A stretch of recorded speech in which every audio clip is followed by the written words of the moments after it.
Everybody say that with me. God's got a blessing. God's got a blessing. If you really believe it, God's got a blessing. God's got a blessing. Come on. God's got a blessing. God's got a blessing. Oh, yeah, yeah.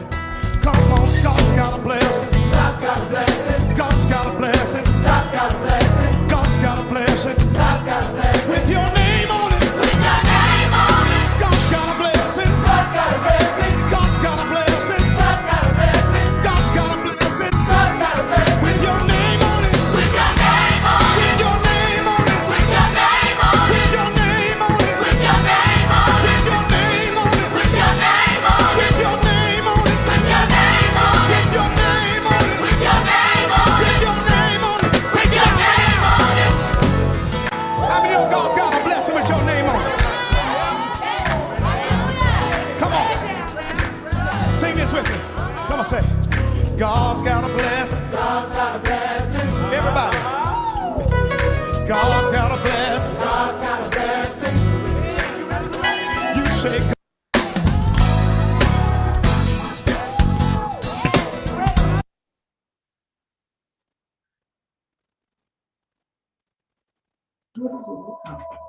Well, good evening, everyone. I will bless the Lord at all time, and his praise shall continually be in my mouth. We thank the Lord for all of you this evening as we are coming together for our Fountain of Life House of Worship Community Town Hall as we are dealing with suicide prevention, part 1, awareness and education. I want to thank God for all of you who are on here so far. And if you are watching us via Facebook, we're asking that you share this because we're going to have some valuable information. We have some awesome panelists on here to this evening, and I'm just excited about what's going to take place. I am Bishop Bertrand Russell. I'm the pastor of the wonderful church Fountain of Life House of Worship, a place where everyone is loved. And so we are here today just to let the community know that we're concerned about you. And as Jesus loves you, we love you also. I want to thank Sister Kim Gathers for coordinating this and putting this together. And so I'm going to go ahead and just turn this over to Kim. And Kim, it is yours. And I am looking forward to great information this evening. God bless you all. Love you all. Thank you, Bishop. Good evening, everyone. And I first want to thank Bishop and Sister Russell for providing the vision for the town halls and the opportunity for me to serve in this capacity. While September was National Suicide Prevention Month, effective prevention requires all of us playing a role year-round to save lives. Suicide is a major health concern and is among the leading causes of death in the United States. I also want to start by thanking Sister Doretta Thomas, as she has worked alongside me in putting this town hall together. The format for this town hall is the moderator and panel have some questions that they will initially focus on to provide an informative conversation. The moderator will launch a few poll questions throughout the discussion to make sure that they are providing what the attendees need.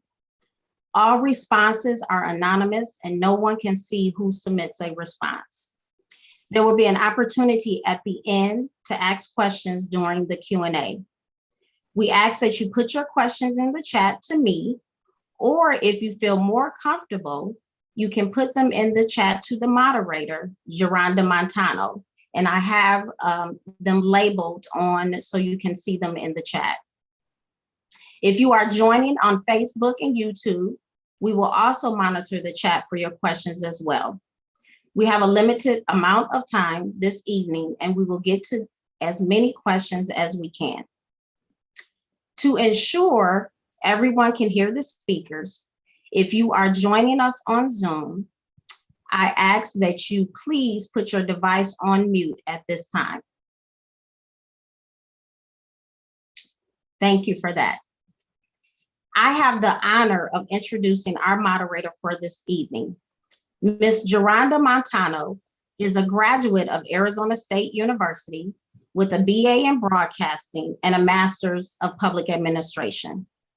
Geronda has over 20 years of experience in public health, developing prevention programs and training youth and adults. Her specialties include suicide prevention and intervention, substance abuse, bullying, body image, and mental health, just to name a few. Geronda is also a USA Track and Field Level 2 certified track coach. She is a member of Delta Sigma Theta Sorority Incorporated. So as you can see from what I've read, she is the perfect person to moderate this conversation for this evening. I will now turn it over to Ms. Geronda Montano. I can get myself unmuted. That would help. Thank you very much, Kim, for that introduction. I am so honored and encouraged to be a part of this conversation tonight. It is a critical conversation. My hope is that we leave here a little bit differently than we came. And I'm going to make an additional request of everyone. And we're going to do this physically. Although I can't see you, wherever you are, I'm going to ask you to cross your arms. Just simply cross your arms, get comfortable and cross your arms. Yep, just comfortable. And now I'm going to ask you to cross them the opposite direction. I'm trying to look across my screen to see if I can see faces with grimaces, with maybe some people are not sure how to cross them the opposite direction. The way you crossed them the first time, it probably felt pretty comfortable. That's probably your natural way of doing things. It was probably relaxing to you and took no thought. But when you cross them the opposite direction, for some people, it may have been, okay, I can do it either way. And for others, it may have been a little interesting to figure out how to get your arms underneath your other arm. That discomfort or that temporary, I'm not so sure about it. Sometimes we go into this conversation about suicide and much in that way. And so what I'm going to ask you to do tonight, as you have your arms crossed the other way, is to get a little comfortable with being uncomfortable. And I say uncomfortable because this is a conversation that when we're talking about suicide and suicide prevention, we are still among people who find it hard to have this conversation. I have a few things in my background. I don't know if you guys can hear that, but I'm sorry for the pickup. So as we get uncomfortable with this conversation a little bit, we are by the end of this, hopefully going to have the opportunity to have some great discussion, have some thought-provoking questions, and then be able to come back for a part 2 the next time that we come together. So is everyone okay with that? Yes. Okay, I want to make sure that we all know how to, as I'm moderating, that we all know where to go, how to kind of work Zoom if some of us have been in here more than others. So in the chat box, this is where you're going to be able to leave your comments and questions. If you're on a laptop, at the bottom of your screen, or if you're on a desktop, at the bottom of your screen, you should see the chat option. So if you click on the chat option, I just want to make sure that everyone can find that. If you feel so comfortable, can you please click on the chat and then in the message, just type "found it." If you're not on a laptop, you may have to click over even my picture. There should be 3 little dots, and on those 3 little dots, you should be able to click on chat and then type in "found it." And many of us have found it. Awesome. Thank you. Okay. In addition to that, just as we are going to be listening to the panelists, answering questions, there may be reactions that you have. And with those reactions, you can also go over in that same line and click on reactions. And in the reactions, you can put a hand clap, you can put a thumbs up, you can put a smiley face or crying, laughing, a heart, or celebration. And so can I have everyone go ahead and click on the reactions and click a reaction if you have found it, any reaction you'd like. Awesome. Perfect. Thank you, Gwendolyn, for the heart. All righty, Dr. Michelle, thank you. Thank you, Vicki, for the heart. Awesome. All right, so we found it. So those are some things that we can use during this conversation just to make sure that you are staying engaged and interacting in this. I want this conversation to be as easy as possible.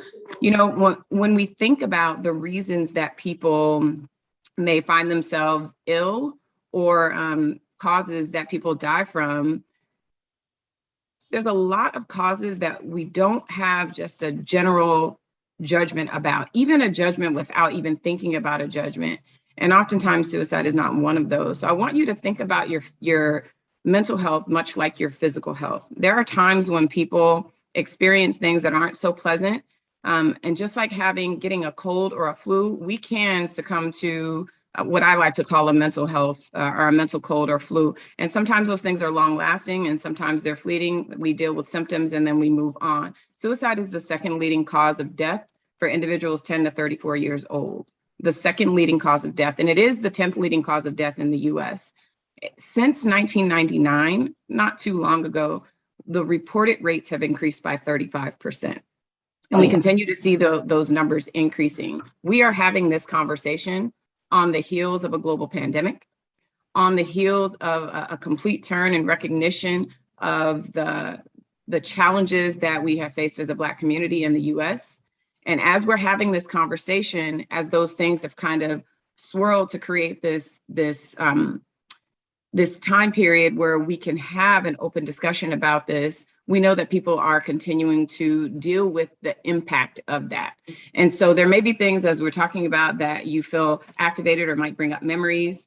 I just want you to know that you are in great company, and we all experience these things at the same time. So it's kind of unique that this is a time period where we've all experienced these global things at the same time. So I am going to open up just to the first poll, and Kim, I'll give you which question that is, just so that we can get an idea of who we have in the room. And again, remember that the poll is anonymous. So when we talk about suicide and our experience with suicide, we all have an attitude or a belief about it. Right, wrong, not right or wrong. We all have an attitude and a belief about suicide and about mental health. And so just to get an idea of where our attitudes and beliefs fall, they can change. And today, as we sit here right now, let's look at a couple of questions that give us an idea of what our attitudes and beliefs are right now. So when we talk about our experience with suicide and who we have in the room, I'm going to have Kim pop up the first poll. I know someone who has died by suicide. Hey, babe. Okay, so all of the questions are agree or disagree. It is going to be anonymous again. So if you know someone who has died by suicide, you'll click agree. And if you don't know someone, then you just click disagree.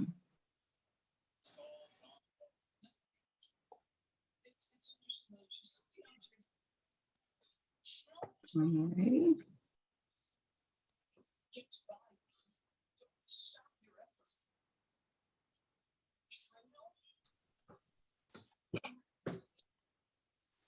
Okay, and because I cannot tell if everyone has completed, Kim, if everyone has completed it. Okay, we have yes, okay. 92%, and I will go ahead and launch in the poll. Can you say again what the results of that one was? Oh, there you go. Thank you. Okay, so as we look in this room alone, the people who are here, we have more than half of the room who know someone who died by suicide. So when we talk about familiarity with suicide, there's a pretty high level of familiarity here. And I want to say thank you to everyone for being here. And my hopes are that those who have experienced it firsthand, who know someone, can contribute something that may be useful to someone else. And those who don't know someone can learn something that may help them in the future if someone is experiencing or having thoughts of suicide. So when we think about it, sometimes there is an idea of if it's right or wrong. So I'm going to have Kim pop up the next poll. And that one is, suicide is a shameful, sinful act. Do you agree or do you disagree with that?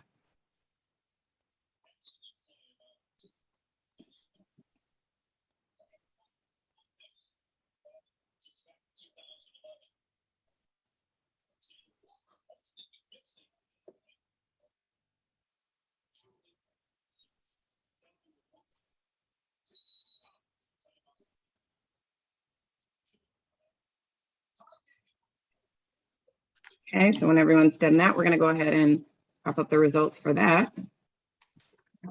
And again, the purpose of this is to get us comfortable in understanding where we are as a community right now in this Zoom. And so what we see is that 16% agree that it is a shameful, sinful act, and 84% disagree. It is not a right or a wrong attitude to have. It's just really important that we understand that we all have an attitude about it. And as we have an attitude about it, it may have an impact on the way that we work with someone or the way that we receive someone when they are in that situation.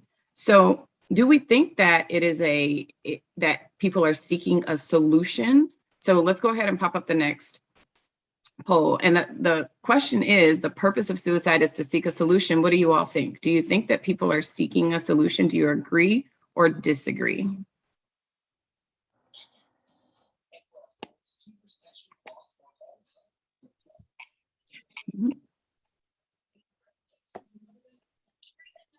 Now remember, this is a two-part, and we want to kind of get some baselines, because one of the things for myself, being in this field for so long, it is a rare occasion that I have had this direct conversation with a majority audience that looks like me.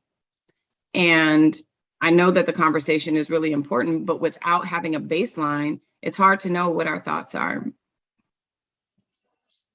And not even that it's hard to know, we don't know, we would just be guessing. The purpose of suicide is to seek a solution, and that is 88% agree. Now, that solution is a permanent answer to sometimes a temporary situation.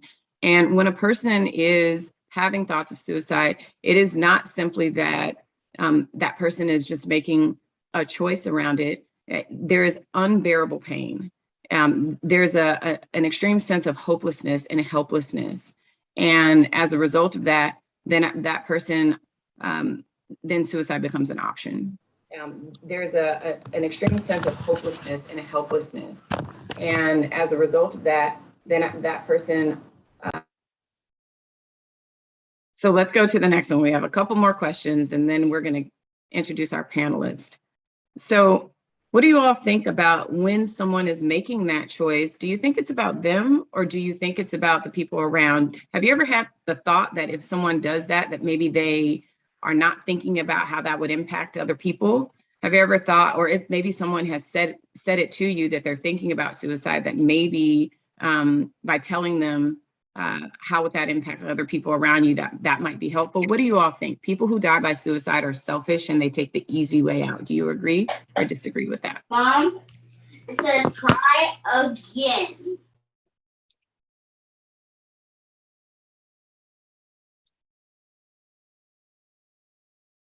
Okay.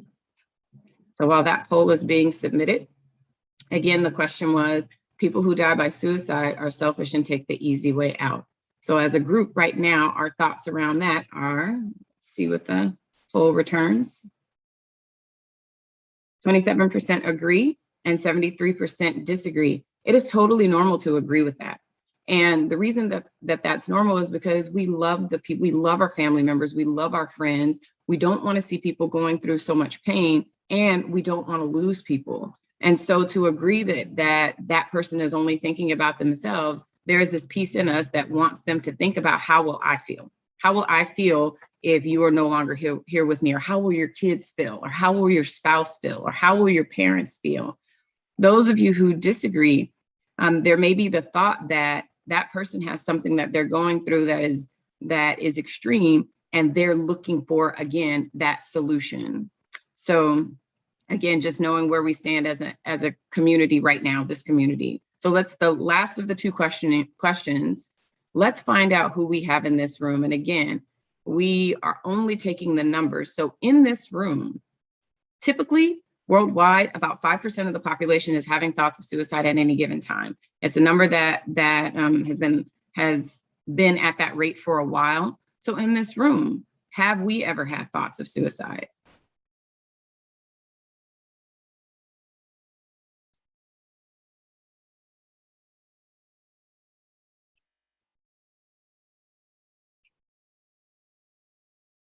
And we'll wait for that poll to complete.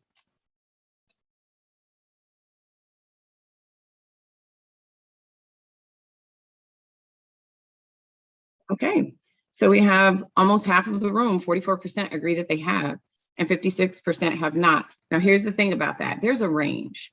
Sometimes, and like I said, 5% may be having thoughts of suicide at any given time. That's worldwide. Sometimes people have a thought once, and that thought never comes back. Sometimes people may have had a thought within a particular year because maybe something was going on in that year. Like I said, we just came out of, well, we're not even out of the pandemic yet, right? We just came out of a time where parents became the teacher, the IT support. You were making lunches, fixing lunches while making breakfast and dinner. You were trying to get to work, trying to make sure that kids were going to school and still dealing with our own stuff. There was financial hardships. There were so many things that happened in this last year. There's so many different reasons why a person might have thoughts. But in this room alone, we know that we have a large amount of people who have said, I've had thoughts. Now, having thoughts is one thing. Having the clear intention to die, that's another conversation to have. But it is not abnormal for a person to think about, I don't want to be here anymore. I just can't do this anymore. And so if we can normalize that feeling of, I just don't want to do this anymore, maybe we can have more open, honest discussions about how do we help someone get to the point where they can feel that sense of relief that they're actually looking for. And then the last one, now, when we have had those thoughts, do we typically talk to someone or do we keep it to ourselves? So when you think about it, who would you talk to? The next question is, I would be embarrassed to talk to someone about being depressed. Do we agree or disagree with that? And FYI, I am doing the poll as well.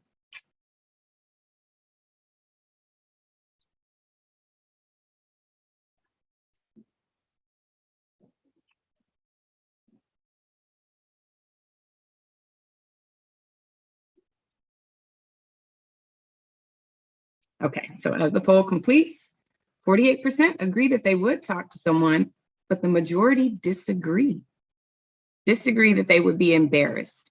So this question is kind of a flip, right?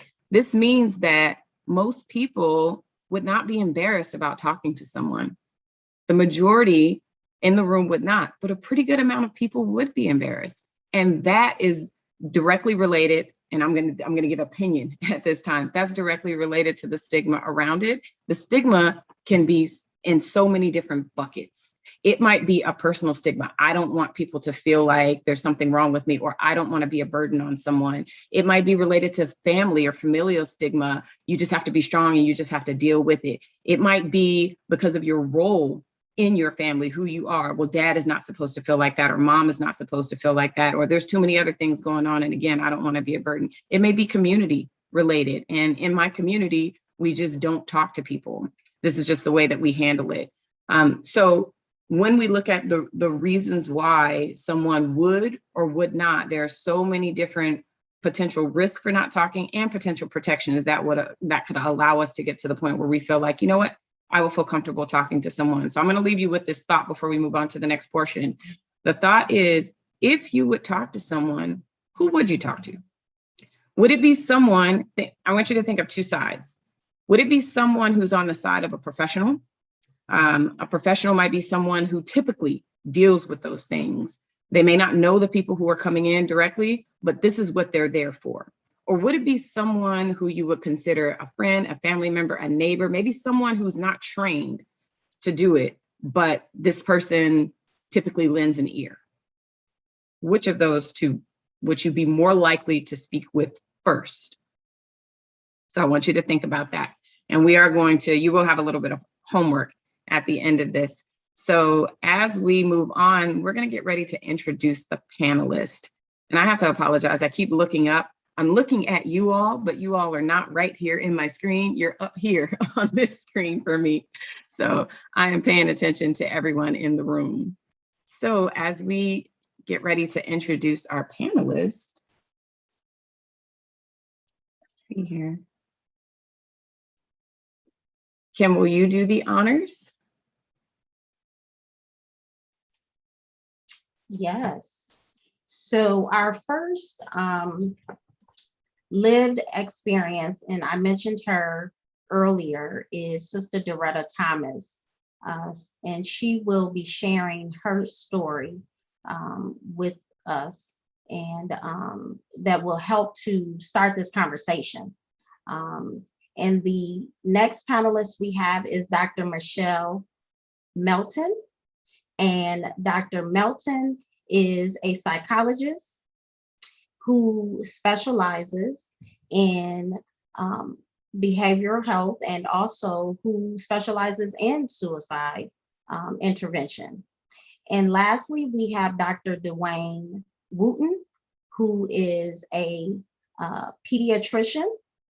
And Dr. Wooten will be coming to us from a perspective, and they all will share more with you from a medical perspective as it relates to this topic.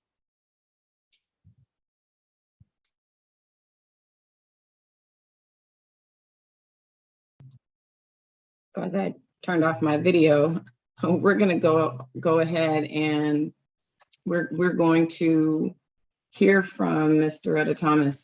And we're talking about a lived experience. And I'm so grateful that we have a mother who is willing to share. It can be painful for anyone losing a child, and for a mother to lose a child.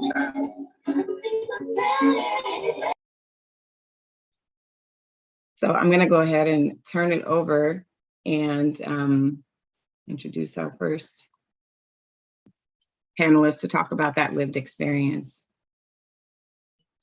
Good evening, everyone. I want to thank the Fountain of Life community and Bishop Russell. When he first called, I was more than willing to just tell my side and just tell what I've gone through as a mother. I'm a mother of 5 sons. I will always say 5. I will not say 4, because my baby will always be with us. We were just talking today, me and my daughter-in-law and a couple other of my children, how we're going to honor him on Thanksgiving every year. He was always the first one to come in and want to eat. And so I don't know if we're going to make a plate for him or what, but we will always keep him in our heart, and we'll also always keep him in our family gathering. So we have to decide what we're going to do with that. But again, as a mother of a young man who did choose to die by suicide, there are a lot of emotions. Like Ms. Geronda said, that you can't even begin to think of everything that may pop up. So as a mother, what I've tried to do is remember that my child was in pain. And I know we had one of the questions where it asks, if we felt it was wrong or if we felt some kind of way. Well, whether you think it was wrong or not, just think of being in pain and a constant turmoil in your mind. And I just came out of cancer in 2018. And I had to think, after my son did this, I had to think and put things into perspective, that if I had been given a sentence of cancer, and it would be something that there was no cure, and I would be in constant pain, what would I have done? So it's always easy for us to judge because we don't have we're not dealing with that particular issue. But for my son, it had been a constant struggle for him, even as a young child. He was bullied at a very early age. My job moved me to Memphis in 2004. And my son was bullied. He was bullied from white boys. He was bullied with black boys. So he just had nowhere to turn. And then as he grew older, he had self-esteem problem. He had a chip on his shoulder, and probably rightfully so. So then when we moved back here to Arizona, to Phoenix, he came and sat down on my bed one day and said, "Mom, I'm really afraid to go to this new school." And I was like, "Why?" He said, "Well, because I think whenever I walk into a room, people think I'm weird looking, or they think I'm ugly, or I think they're laughing at me." And that kind of blew me away, because I never knew he had those thoughts until he was 16. So his dad and I, we took him to a therapist here, and she diagnosed him with social anxiety disorder. That was back, when he was 16. So again, he's dealt with this for a long time. This isn't something that I think a person who has a mental illness just pops up one day and says, oh, I'm going to just end this. He thought about this. He had serious pain that he couldn't deal with. And unfortunately, because I didn't have those same issues, I didn't understand. His dad didn't understand. His brothers didn't understand. We just couldn't understand it. Okay.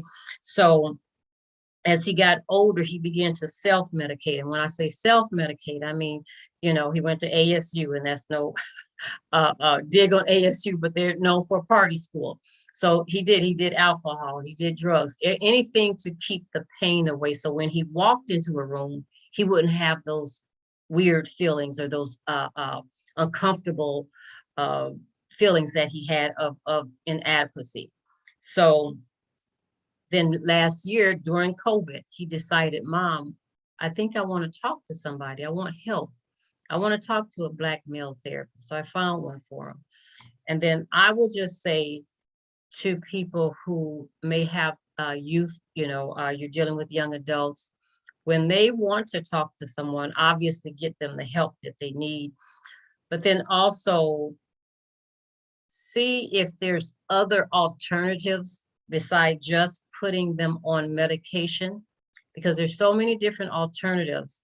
And I have a therapist myself, and she told me how there's a test that people can take, that we can take, and it will show what medications don't work for us, or that maybe be best for us because of our makeup.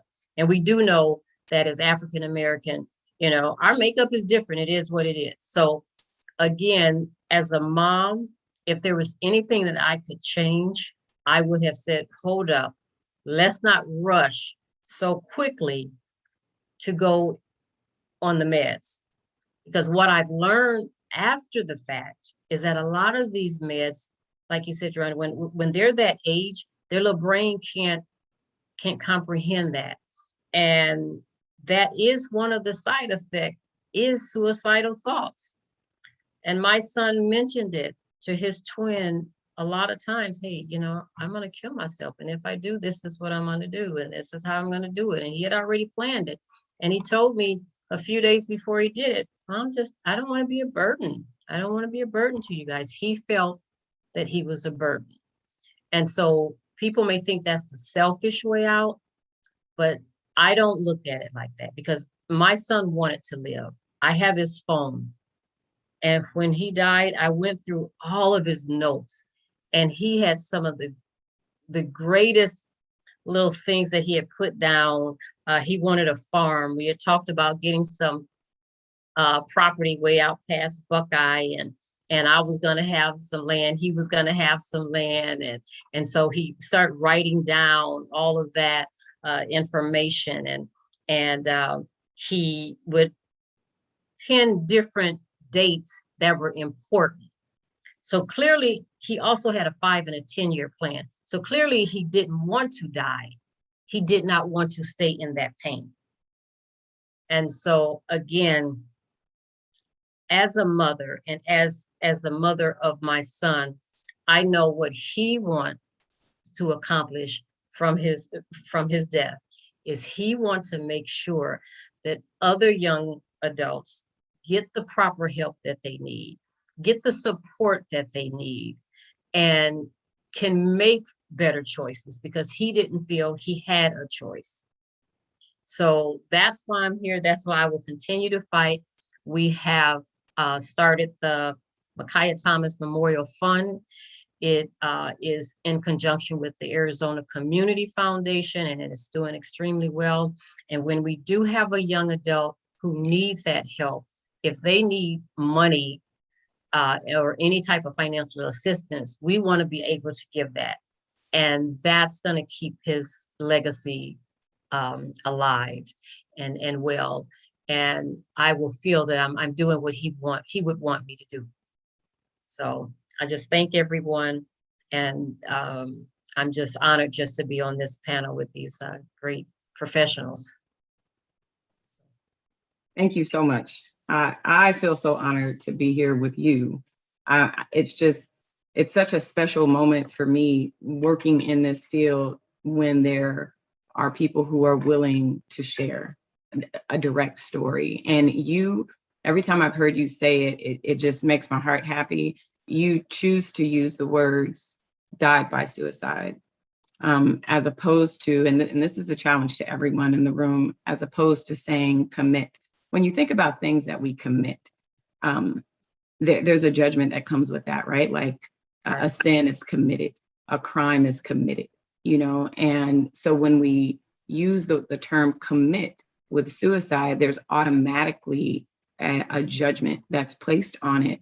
And I just love the honoring of your son's legacy with he died by suicide. And the other thing you said is that he was in so much pain. And it wasn't that he wanted to go, he just wanted the pain to end. And if we could wrap our minds around that, just being in so much pain, and you said it so well, like if I have a physical ailment and that pain sticks around, imagine having even just a stomach ache for like 10 years. You have no explanation as to why your stomach is aching. No one can help you to reduce those symptoms.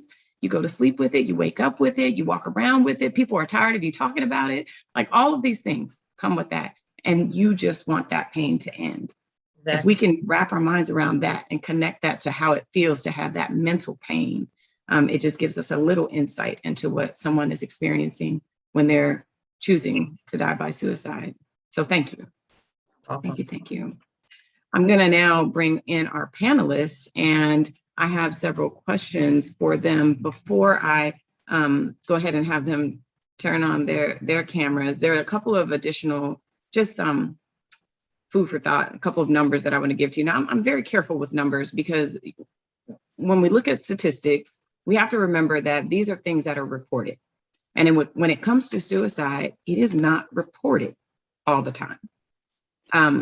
Families feel like I don't want anyone to know. And so they may not say that this is how the person died. So we don't have the complete number. So if we think about, it just being the tip of the iceberg, really what's underneath is much bigger than what we know. So there's a couple of numbers that I'm going to throw out just to give us some context of it could be much bigger. We know that when it does come to suicide, when we think about, is there something that we could have seen? The majority of the time there are signs, but we might not know what to look for. Of the people, well, about 1 in 6 adults will experience some sort of mental health crisis, some sort of mental illness. And I'm sorry, about 1 in 5 adults and 1 in 6 youth. And with that, 90% of people who die by suicide had some sort of mental health condition. Now, that doesn't mean that they were severely mentally ill. There's a spectrum, there is a range. You could have a cold or you could have cancer. There's a range. And so when we think about what those individuals may be dealing with, 90%, there was something that showed up for those individuals. When we look at our high school students, there are things that increase the risk that they may attempt or die by suicide. And the numbers that pop up to me, you have about 18% of high school students who had serious thoughts of suicide within the last year. Now, that's before we actually take into account the COVID numbers. But if those students are LGBTQ, that number increases to almost 50%. Almost 50% of those students have had serious thoughts of suicide. And I want to put those numbers out there because we know there's risk and we know that there's even greater risk. And I just want us to kind of mull over that and think about that, like what's happening on our school campuses. So as I bring in our other panelists, I have a couple of questions for them that I'm going to lead with, and then I'm going to ask you all to go ahead and drop some questions in the chat box. But first, I'm going to start with both Dr. Wooten and Dr. Melton, both of them. And let's see here. So as we start with the questioning of them, what we do want you to get out of this is a sense of hope. So what should I be looking for if I've been in this state where I have no awareness that this is a challenge in our community. I have no awareness of where I would go. I have no awareness of what to look for. We're starting there. That's where we're going to start. So For the two of you, one or the other, how do people get to the point where they look at suicide as an option, or what might be some of the stressors that are facing our youth and our families today? And I'll take either one of you to start with that question. I'll start. Because, I can think back when I first started, before I started practicing medicine, when I was in undergraduate school as a pre-med, and then starting medical school, which is over now almost 40 years ago. Gosh. Suicide, especially in the African American and brown communities, was like unheard of in children. African American children in particular, African American adults, rarely committed suicide. The numbers were just really low. I used to gloat about that. I used to say, my people, we handled our business. If we got depressed, if we got in despair, we had family to lean on, we had community to lean on, we had a village to lean on. I used to, when I was at Northwestern University in Chicago, Illinois, with 1.5 million African Americans, I did the largest study in geriatric medicine and history in the Chicagoland area. I did a 240-page report as a freshman in college on overall health of our elderly and seniors. And one of the things that I used to really gloat about was the fact that suicide was just not seen in our communities. What's happened in the last 40 years? That's a question I think we all need to ask ourselves. What's happened? Well, the numbers of suicide and suicide attempts in adolescence skyrocketed to a level that your numbers, Ron, don't even touch. I'm gonna give you an example. Since COVID started March of 2020. I hadn't seen a suicide attempt or a case, if you will, of a child dying by suicide in probably 7 years before then. So, and I have a pretty big practice. I take care of a lot of adolescents, okay? I had 5 in 1 month. 5 in 1 month. 3 successful, 2 not, but close. So understand, we're in, as far as we healthcare professionals are concerned, we're in a crisis right now with our adolescents, with their feelings of despair that I've never seen before.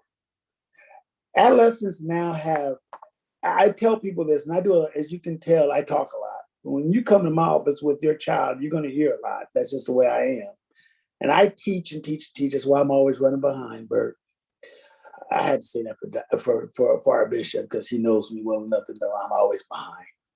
But the bottom line is, I hone in on that point that we have to have all of our senses pointed to adolescents right now, because they're in a situation that they've never been in before and probably will never experience again.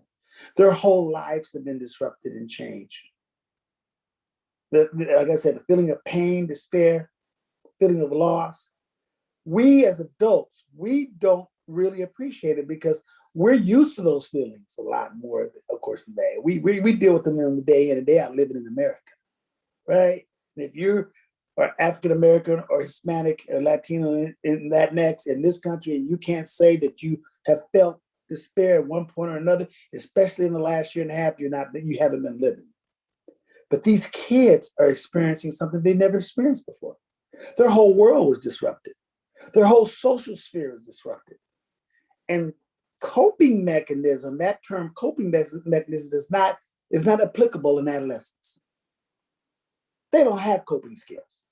We have to teach them coping skills. So I'm going to just say what I found, the only thing that works and has been working more and more and more lately is that we as the village, we as the elders, we as the family members, we have to do something we're just not used to doing. All senses have to be pointed toward our adolescents and youth. All senses at all times. We have to be totally tuned into them.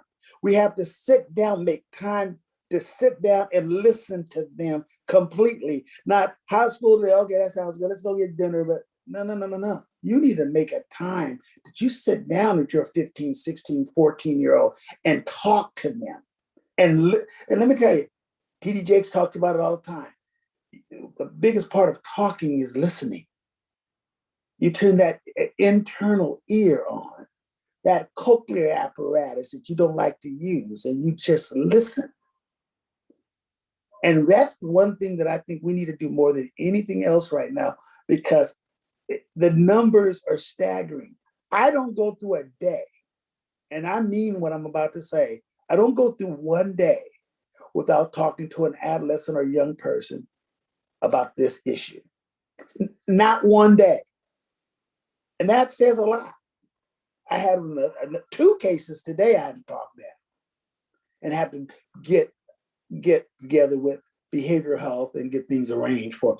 We have got to do that. And I made a pledge that the rest of my professional life, I am going to focus on my people more than I always focus on my people, but in this regard, and I'm not talking about just my adolescents, I'm doing a lot of coaching and counseling to my parents too as they come in, because we're seeing numbers going through the roof. So that's one of the reasons I was happy to be a part. Yeah, Micaiah Thomas and the Thomas family, as most people who are on this Zoom know, was extremely close to me. His father and I were very, very close. This topic is probably one of the most important topics of the now new 21st century. That's why I call it the new 21st century. And if we don't grab it by the horns and run with it right now, it's going to wrestle us down into the ground and it's going to ultimately plant us. And I'm here to say I'm not going to let that happen. I just wanted to jump in and say that I absolutely appreciate what you're saying, especially with taking the historical perspective, right? And recognizing that the numbers have changed, whether that is a combination of more people reporting and it's occurring more often. It's so important to acknowledge that so that we can get into a different position of, well, what do we need to do? Right. Particularly, how are we talking about the factors and the conditions that contribute to the experience of suicide, right? And to your point with the youth, some of the statistics that are coming out from 2019 is that in the Black population and Black communities, suicide rates peak during adolescence and young adulthood, right? And this is different from the other national or compared to other racial ethnic groups. So it's really important to be able to have new language, a new way of talking about, a new way of addressing what is contributing to the experience of suicide. You know, to that point, I just want to also say that there hasn't been a agreement necessarily, like no single cause for suicide, right? There are often, you know, stressors and health conditions that converge that create a sense of hopelessness and despair. Depression is most common condition associated with suicide, especially when it is undiagnosed and not treated. But other conditions such as anxiety, problematic substance use and abuse, right? Physical health concerns, chronic pain issues, when they are unaddressed, they increase the risk for suicide. So this question that Geronda asked in terms of like, where do we start really? Like, to me, that's like, how do we language this? How do we really bring the conversation in a way that it's not just left to healthcare professionals, mental health professionals, but we want to empower you who are engaging in this conversation tonight to be able to reflect and have awareness of what are some of the stressors that are impacting me that may be some, you know, some warning signs or some red flags, right? Not red flags in punitive, hide, stigma. We want to disrupt that, right? But red flags in, oh, something is going on that I can take care of or talk to someone or reach out and get support with, right? So some of those, you know, let me just pause here. Dr. Wooten, anything to add to that part? I'm sorry, I totally agree with what you're saying. And like I said, you know, we don't have to find a place to start. We've started. Yes. We're not looking for a place to start. We've started. We've started. Now it's how we react. Right. And No. do it even better. Right. Yeah, exactly. President Biden's trying to build back better. I'm trying to build black better. Okay. And, All right. and I'm not saying that to be racial. I really mean that, because I'm watching my people have issues that, frankly, in my professional career early on, we just didn't have. Mhm. I mean, some people say, well, we had it, but it was hit. No, it wasn't like it is now. We have so much to spare from all ends that rain down on our youth, because we adults, some of us older adults, frankly, are just tired of the battle, tired of marching in 2020 and 2021 for things that I remember marching for when I was 5 years old with my pastor grandfather in downtown Phoenix when I was 5. The same things.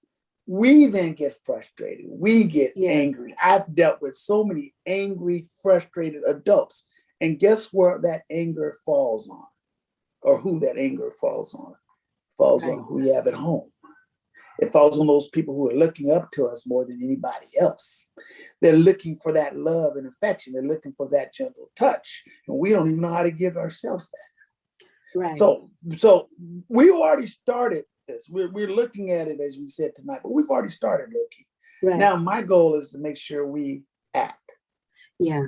You know, on that note, I know that the question was, well, how do we recognize, you know, the signs, the warning signs, and the risk factors in other people? But I also want to say to everyone that's joining tonight, this is not just for someone else that you want to pay attention to. This is for you as well. Right. Wanting you to really kind of reflect on how you're doing, right? Like really think about that. So some of the factors or considerations for yourself or in other people to pay attention to as warning signs is how you're thinking or how other people are talking around you. If you're hearing direct language around people not wanting to be alive, wanting to end their life, feeling hopeless, feeling like they're a burden, feeling like the only way to not be a burden is to not be around, feeling trapped. The behaviors you want to look for is increased use of self-harm behaviors in terms of like increased alcohol, illicit drug use, right? Looking for ways to end their lives, searching for ways online, withdrawing from relationships, withdrawing from activities, isolating themselves, sleeping too much or too little. I think that's one of the things, especially in the Black community, when we talk about the experience of depression and the symptoms of depression, I always acknowledge that it doesn't look the same as it's written in the diagnostic manual for culturally for my Black and Brown communities, right? Oftentimes, depression shows up as somatic complaints or body complaints, right? I'm just so tired all the time. My body hurts, right? It shows up as overworking. Well, girl, you know, I just got to push through, right? I don't have time. Like in these sort of behaviors that we can get into that is indicative of depression. And so we have to acknowledge it's not just withdrawing and feeling sad and people looking down. It's also overworking and not creating space for yourself or your own sense of wellness. It can look like aggression and irritability, right? Some of the environmental factors that contribute to it is if there's more access to substances, right? If there's prolonged stress and harassment, and I gotta say that race-based stress or the unique experience of discrimination, bigotry, and racism is an environmental factor. That's not, I'm thinking about this wrong. That's not, you know, something that you're creating in your head that's a problem. It's moving in, you know, the structure of systemic racism and white supremacy has an impact on one's mental health and wellness. Mm-hmm. Other factors that are also important to consider is if there's any family history or friends that have died by suicide. Those are also considerations in how you're really doing. And of course, the other mental health and health factors, if there's, you know, physical, acute chronic physical things going on, if there's chronic pain, if there's traumatic brain injury, if there are, you know, depression, substance use, bipolar, schizophrenia, other personality traits of aggression and abrupt mood changes and poor relationships.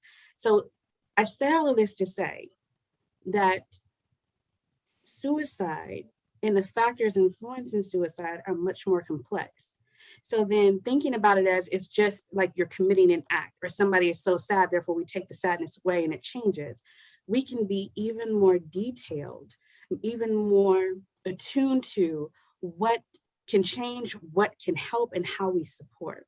Those are some of the things to look for and to be aware of in yourself, right?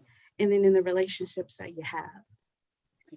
Dr. Melton, you have me like sitting on the edge of my chair, like about to come through the screen. You guys have really hit on each of the questions that I had, and I want you all to speak a bit more or give us not just the what people should be looking for. And yes, this conversation is for each of you who's listening. It's not just for what do I look for in other people, but as we have all experienced collective trauma in the last year. That trauma is not a destination, it is an experience. So two people can be in the same accident and not view it the same way, not have the same reaction, right? So we were all in an accident or whatever you want to call it over the last year, and we may have all experienced it differently. So when I look at the way that I may have internalized depression on top of the historical and generational trauma that I'm already dealing with, right? That I don't even know, it just calls up in my DNA, right? So as I'm experiencing it now, there is something that is happening to me physically, right? Me, us, we, happening to us physically. I've heard you talk about the cycle of stress and what the body goes through. In the cycle of stress, can you all kind of speak to that and what we can do to support one another? Like how can I ask for the support that I need? How can I support the person as I see it? Can you guys just kind of speak to that? Just what the body goes through and what we have experienced over the last year that really can be classified as trauma. Michelle, you want to start? Or you want me to start? I can give it a shot and ask you to fill in this. Yeah, wonderful, especially on the physiological things that happen. So I'll start there in terms of our stress response cycle. Whenever we encounter stressors, these are the events, situations, circumstances, responsibilities that we encounter on a day-to-day basis, right? They take our attention, right? They're things that we get done. Your body responds for you to be able to perform, to complete tasks. And it responds usually with giving you what is often termed the fight or flight response, right? You get activated. So that means that, you know, your body, your heart rate may increase to get tasks done. Excuse me, there is a gnat somewhere in this room. Your body responds to it. Your brain gives you what you need. And so one of the stress hormones that helps you, that's supposed to be of help to you, not to cause you more stress and distress, is activated. Now, oftentimes when the stress response system is going, we often think that once we take care of the situation, we deal with, you know, whatever the tasks are, we finish our, you know, 9 to 5 or 9 to 9, whatever the process is, that means that, okay, I can relax now. But sometimes all of those, you know, stress hormones, all of what your body has given you to be able to meet the demand is not turned off, right? We have to be intentional in terms of just our overall health and wealth, wealth as in W-E-L-L-T-H, wealth as in wealthy, trademark, just kidding. But what we need to do, or what we can do, is be intentional, is engaging our body's natural response to be able to get back into the rest and recovery phase. So a lot of that is being intentional in doing some like physical things, right? So moving your body in ways that are enjoyable, whether that's a 30-minute walk, whether that is, you know, a 2-hour workout at the gym, if that's a yoga, do that, because that helps your body to reset. That engages your natural response, stress response system, which then sets things back to be able to respond to when you need it again, right? So you're not constantly, your system is not constantly flooded with all of the physiological pieces, right? The other thing to do is breathing, relaxation, mindfulness. I know that's a lot of like pop culture talk, you know, to get into a mindfulness meditation, so on and so forth. You know, whatever reactions you want, but it's shown to work, right? So just breathing and connecting to the breath allows your body to do that. Now, the connection of stress to all of the risk factors, all of the conditions that lead or contribute to suicide is that if you're constantly experiencing that physiological response, there's no break. It changes the way your body functions. It changes your thinking patterns that then leads to those other symptoms of depression, hypervigilance. That takes a lot of energy to be hypervigilant, right? The anxiety that's constantly there. Your sleep is disrupted. Your appetite is disrupted. Your body functions differently. Your thinking may be slower. It may be harder to concentrate. So what I'm talking about here in terms of a basic stress response is taking care of yourself and intentionally engaging your natural response system to get back to the rest state. That is one of the first things that you can do to help with managing and disrupting conditions that are very difficult to hold, that are very painful to hold, right? And it decreases the likelihood of experiencing thoughts of suicide and engaging in planning for it and acting on it. Thank you, thank you, thank you. So I'm looking at the time here, and we do have our first question in the chat box. I definitely want to make sure we have enough time to get questions from you all. So I'm going to ask you to start putting your questions in the chat box so that we can get to them. If you prefer for it to be directly to me, just hit the drop down and I will read your question if you would prefer that. Hit the drop down, hit my name, or click on my picture with the 3 dots and just chat directly to me. And we'll have those questions so that we can start to ask them. I really appreciate that explanation of how we experience it physically. And I'll go back to something that you said earlier, which was it looks different for different people. And, you know, one of the things that gets missed often is anger. And anger, you know, you could have a child that comes off as the mean kid, or comes off as, you know, this is the kid who just wants to fight, or that kind of thing, right?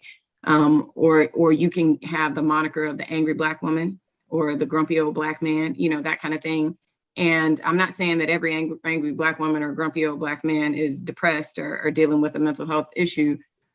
And what I am saying is, when we're talking about how to cope with things in life, you know, some of these emotions may come up and you let them stick around for too long without resetting, then they can become challenging for us to deal with. And your body just keeps releasing those hormones that trying to deal with it. And you get tapped out. You get tapped out because your body doesn't know how to reset. So can one of you answer this question? How do we help our youth with those stressors if they don't understand? Dr. Wooten, yes. Well, the most important thing, and I kind of mentioned it earlier, is to hear them. You know, most youth, if you let them know that you really are tuned into what they're saying, what they're doing, how they're behaving, and you just listen and let them know you hear them, they'll respond appropriately. You know, I've changed up how I ask the adolescents in my practice questions about how they're doing. Mm-hmm. And I come from an area of more or less now what's upsetting you or stressing you in the course of a normal day. What makes you upset? I assume that they're going through things that are upsetting them. See, instead of asking, are you doing okay? Everything good? Because 99% of the time they go, oh, I'm fine. So when you put it on them like that and you say, I know you're bothered by things, or be very specific, because you as a parent in particular, you know your child better than anybody else. You know, if all of a sudden they used to love to play basketball at 5 o'clock in the afternoon after school and go shoot, and all of a sudden they won't go to the court anymore, or they won't do what they love to do more than anything else. All of a sudden they have change. I always talk about the C words. When you see change in somebody, especially an adolescent, that's when you really should attach yourself to them. And I think that's how you start off dealing with an adolescent. That's how I, in medicine, been an adolescent medicine specialist. That's what I do. I attach myself to them. Sometimes I attach myself to them to the point where they get sick of me. But then in the end, they love me. But initially, I've had wars. And see, I don't mind making house calls. I'll drop by on them. See, I shop many of them. I call the parents, I'll be by there at 5:30, and I just drop in. Oh, that gets them. especially when they're acting out. So it's just a matter of how you attach it. I call it attachment. Attach yourself to them. Because if you don't attach yourself to them, if they don't feel that you really, really, truly care, they'll just blow you off. And you got to remember, adolescents, youth are master manipulators. They'll manipulate your socks off. So what do you all think about this one? What do you do if someone who's experiencing depression, anger, and talk of suicide, but they refuse to get help? They refuse to get professional help. What do you do? I've spoken enough. That's Michelle's. Thank you. So that's a very real situation. I think a Yeah. lot of it can be attributed to just a stigma around what help looks like, right? I think that there is an idea that if I say anything, then they're going to lock me up, right? They're going to send me to an inpatient ward and all of the implications of that. So one of the things that I encourage you to do, in persuading someone to stay alive, right, is one, listen to, the problem. And remember, suicide is not the problem, only a solution to a perceived insolvable problem. Try your best to offer hope in any form and not rushing to judgment. And considering that as you're having these conversations, if it's too much for you to hold on to in terms of holding that story, please bring in people that can be trusted and are connected to the person that they would feel open enough to be uncomfortable with. But know that people who are experiencing suicide often believe that they cannot be helped, so you may have to do more. The best referral in persuading someone to get help usually involves taking the person directly to someone who can help, right? Exactly. Next best referral is getting that person to commit to them accepting help, right? So that may be more conversations about, I want you to live. How can I help you? Do those things, right? And then for some people, this is a little bit different from the question, but for some people, giving them information, knowing people that they can talk to, is also another way, a referral to give. So it may be getting other people involved to help. If there are any family, friends, siblings, pastor, people from their faith community, from their workplace that they feel close to again, persuade and refer, right? One of the resources, if you don't already know, one of the resources that are available to you in Arizona is the Taros Mobile Crisis Team. They will come to you. So again, the best referral is you, especially if you're trying to persuade and let the person know that there are options. Getting them connected while you're there may go a long way in helping them re-engage in wanting to live.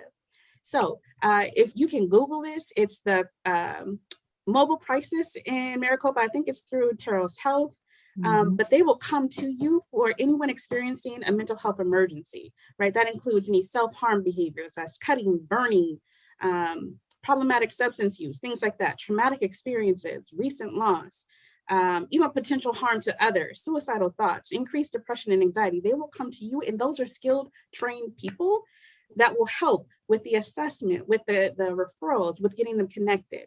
They're a great resource. And I want to also honor that you are a person, because they were your friend or loved one was willing to talk with you, you also have some power in the situation to be persuasive. Now, you don't have to take responsibility for their life. Definitely don't want you to hear that. But being able to be present, offer resources, and encourage them to get connected to any referrals that are made. On a side note, I just want to say this part. As a psychologist, that idea that if I say that I'm having suicidal thoughts, or if I have a plan, I'll get locked up, that's not what happens. Any trained therapist will first assess how serious it is. Now, if it is an imminent risk, we will take steps to keep you safe and other people safe. If that assessment indicates that working together, continue to work together in therapy and addressing the sense of, or the lack of belongingness, the sense of being a burden is part of that, then we'll set a plan with you and you get to go home. So I say all of that to say, to try to take some of the mystery out of what happens if I say this, because it's not just that we got to lock you up. That's not what healing looks like, right? That's not what help looks like. So please, please do, you tell your, whomever is in your life to just talk about what they're experiencing. And Kim just dropped the link to the mobile crisis, to Teros, in the chat box. So you all make sure that you grab that. I'm also going to drop the phone number for the suicide prevention hotline, which is 1-800-273-TALK. And if you know Logic, he made the song a couple years back, and this was the title of the song, and it did increase the calls tremendously, because people just didn't know. They didn't know, that there was somebody out there who would listen 24 hours. If you don't want to call the number and you prefer for someone to not hear your voice, you can text 741-741, and you can just say, listen, hey, hola, what's up? Whatever you want to say, and someone will respond to you immediately. And it could just be that I am having a stressful day and I need to talk to somebody because I just can't do this anymore. I have a couple of questions that are directly to me. So I'm going to read them. The first one is, do those who attempt it once have the potential to attempt it again when compared to those who never make an attempt? In other words, if someone goes as far as an attempt, does this increase their chances that they may consider it again? About 65 to 70%, depending on what study you look at. Yeah. It's almost always, you don't want to say always, but it's a high percentage. If they've attempted once, the likelihood of them attempting again is extremely high, especially, this is the saddest part, especially the younger they are, which is really sad. Yeah. The next question here was, communities of color sometimes say we don't get counseling, we go to church. What are some of the strategies for dealing with this? That's true. The clergy and the church is so vitally important. I mean, it's true. I mean, most people of color still attach themselves to their churches in times like that. And I was going to say, based on what Dr. Michelle Melton said earlier, and I love what she said, all what she said, but the thing that I want to add is just that when you first have an issue with a person that needs help, the first thing you want them to understand is they can trust you. And the second thing you want them to understand is that they're not that unique, that this is a problem throughout our community and others. Because many of them think they're the only ones in the whole city that's ever thought like this. And that's how I approach adolescents, because they really think they're the only, they think that, oh my God, I never let my friends know I did this or thought about this, et cetera, et cetera. And the first thing I let them know is, how common this, Dr. Wooten gives us talk to a lot of people and they listen. So I hope you listen too. And it works. It works. When they feel a sense of, I'm not alone, they're more willing to open up to you and do something about it. So yeah, it becomes more difficult the younger they are, but that's why we're here. Yeah. And to just respond to the question, I saw a t-shirt recently, because I love seeing wellness t-shirts. And the t-shirt said, I can have Jesus and a therapist. And I just love that. It doesn't have to be either or, right? That you can have both, and having one doesn't mean, having a therapist doesn't mean that you are not trusting God. I think that's the message that I often hear from people in the church, that sometimes comes from the pulpit of, don't take your medication, you're not trusting God enough, you need to give this burden over to God, like those sort of things. Yes, you can have Jesus and a therapist, right? It's really contributing to your wellness, and your spiritual wellness is a part of that, right? So any therapist that tells you otherwise, there's some, more therapist directories you can go to find a better fit. Right. That is a great point. Every therapist is not created equally. You don't have to just go to the one therapist that you found the one time you looked. Like it should be just as much of an interview for that therapist as it is I just simply need help, because they will not all fit every person that walks through their doors. Right. And I think a lot of times we don't know that. We think that, you know, we just go and we stay with that practitioner and that's it. But no, you interview your therapist. You heard Ms. Doretta Thomas say Black male therapist. That's what she found. And you have every right to look for what works for you. Because remember, the therapists also have an attitude and a belief. They have knowledge, but they also have an attitude and a belief. So you want to be sure that it will work for you. Vicki says, having said that, is it important for churches to have a counseling component? And before you all answer that question, I'm going to say this. I think maybe the previous comment maybe also related to the just pray about it. You know, the old adage that, you know, you hear constantly, your grandmother say, oh, baby, just pray about it, you know. And I hear Dr. Melton saying, absolutely pray about it and see somebody too. You know, you can have both. So the question is, having said that, is it important for churches to have a counseling component? Like, do we know that counseling is available? And I'm thinking, correct me if I'm wrong, Vicki, but maybe somebody who also has a licensing to do counseling, because we know clergy can do the counseling. But I think maybe that's what that's referring to as well. Yes. I'll answer. So I think every church should have some component of counseling.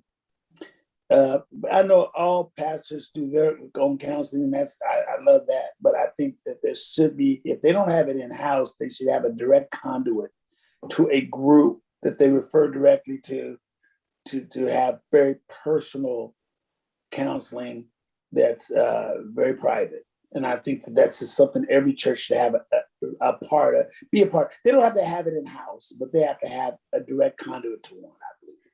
Yeah. And on top of that, I also want to say that, you know, I mentioned this before, that, you know, suicide prevention takes place in many settings, right? So yes, absolutely conduit, a referral source for healthcare and behavioral healthcare is important.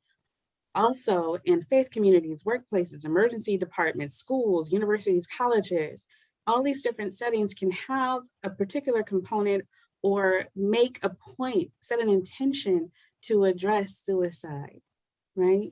Meaning that, again, I started off by sharing that I think that languaging is important, right? How you get the message out and the power of acknowledging and calling a thing from the pulpit in the programming, I think could be really powerful to say, hey, this is something like you're challenging the stigma around it, which to me means you're challenging the fear around it, because fear can get us to avoiding those tough conversations. Fear can get us to covering up when we're having those experiences, right? That then accumulate.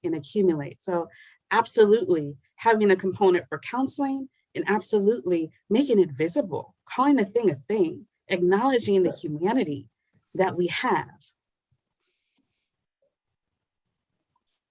I love that. Calling a thing, absolutely. And tonight we're calling it what it is. We're talking directly about suicide. If there are any other questions for tonight, go ahead and drop it in the chat box. I'm going to talk a little bit while you guys maybe get that in there. And if we can't get to, if there's multiple questions that come up, we are going to hold them, because there is a part 2 of this thing. And in that part 2, this does not end here.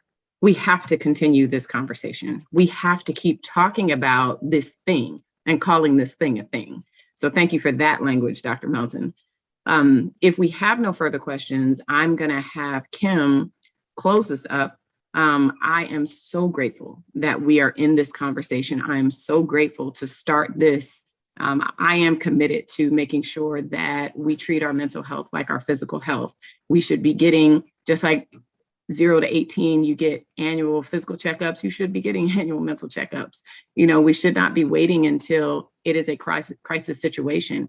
And I'll tell you, on average, a person finds out that a person may have a mental health condition by the time they're an adolescent, but they don't typically get diagnosed for 10 years. So again, having a stomachache for 10 years and not knowing what it is, not knowing what to call that thing, that can be excruciating. And so we're going to keep calling this thing a thing. And Kim, would you like to wrap us up as we head into the final 9 minutes? Yes. So first, I want to thank all of you, Geronda, Dr. Melton, Dr. Wooten, and Sister Doretta Thomas. We see it in the chat, insight. You all have provided a lot of insight, and attendees are so grateful. So I want to just remind everyone, as Geronda said, there will be a part 2. That part 2 will take place on Wednesday, November the 10th, same time, 6:30. We will have flyer and registration going out. We will have a different set of panel members, but we will have the same moderator. So Geronda will continue to walk us through this. And so we're calling that, as they've already started on this one, the call to action. And so it's going to be another informative panel, and to continue the conversation in terms of the call to action. So I just want to thank you all. And I hope that whether you were on Zoom or whether you joined us via YouTube or Facebook, that you got something out of this, you got some helpful resources, that you, if it is not needed for you, that you have these tools in your toolbox to share with someone else who may be in need.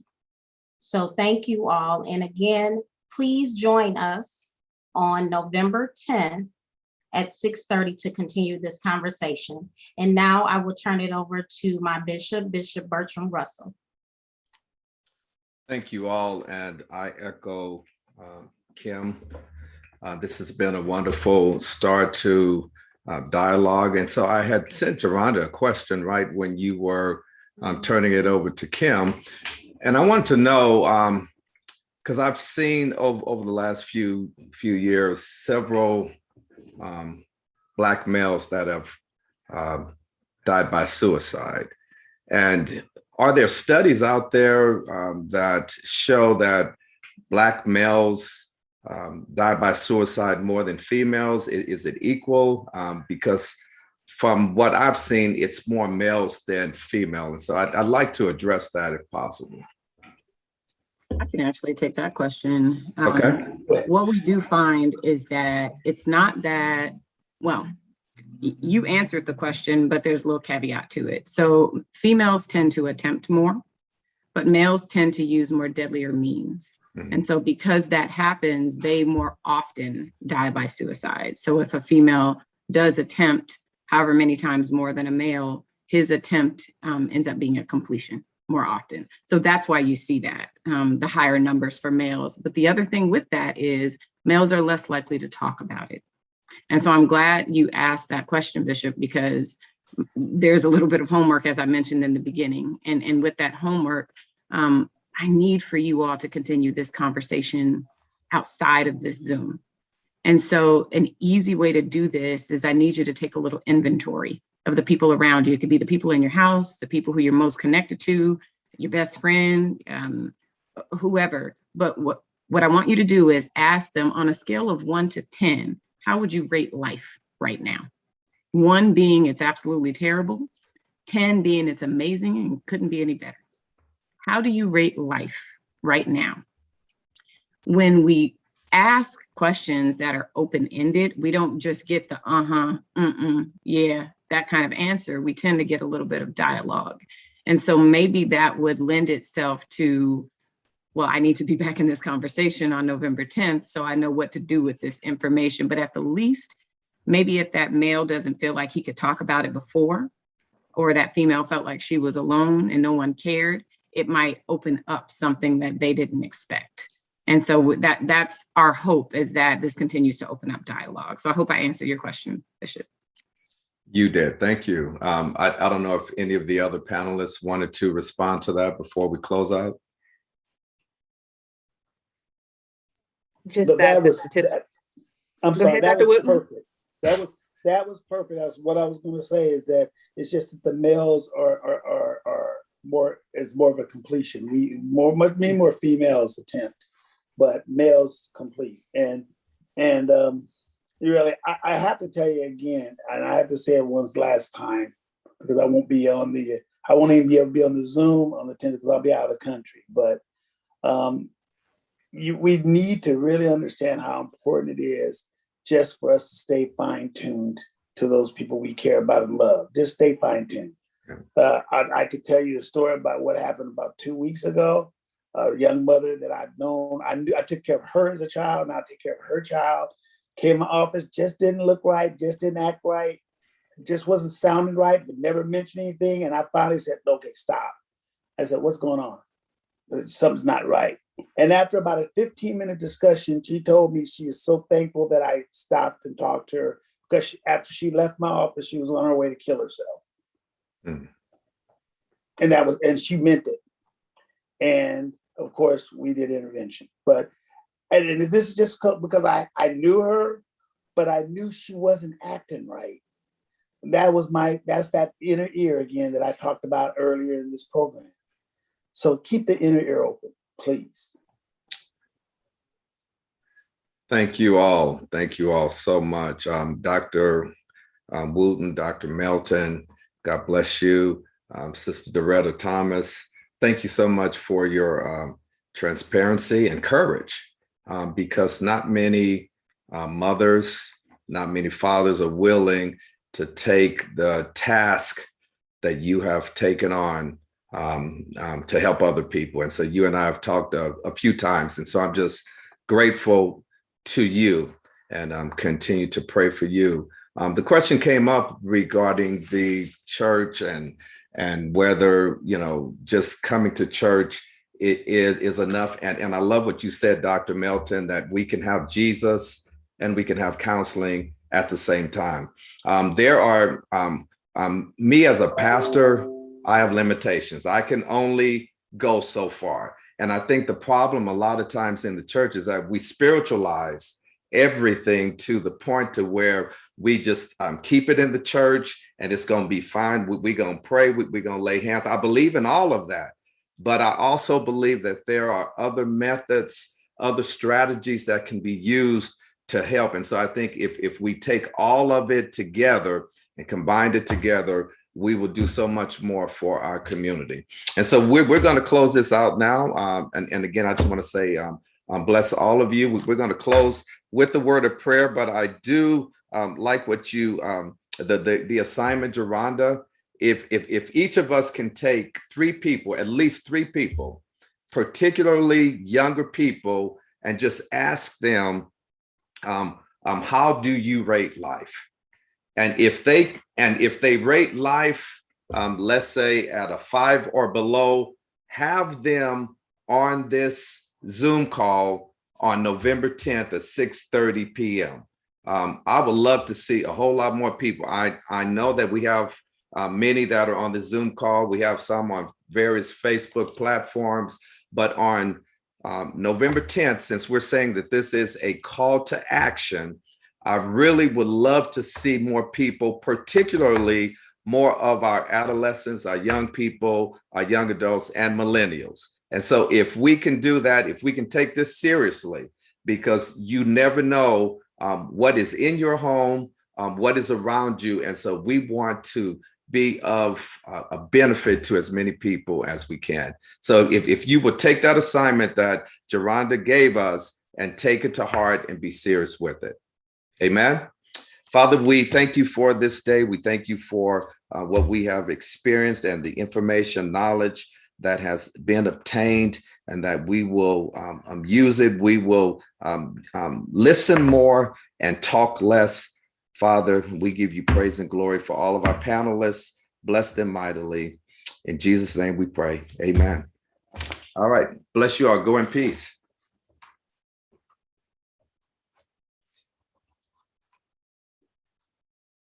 Dwayne, I'm getting ready to call. Make sure you're not going to the same place I'm going, because we're always out of town and out of the country together.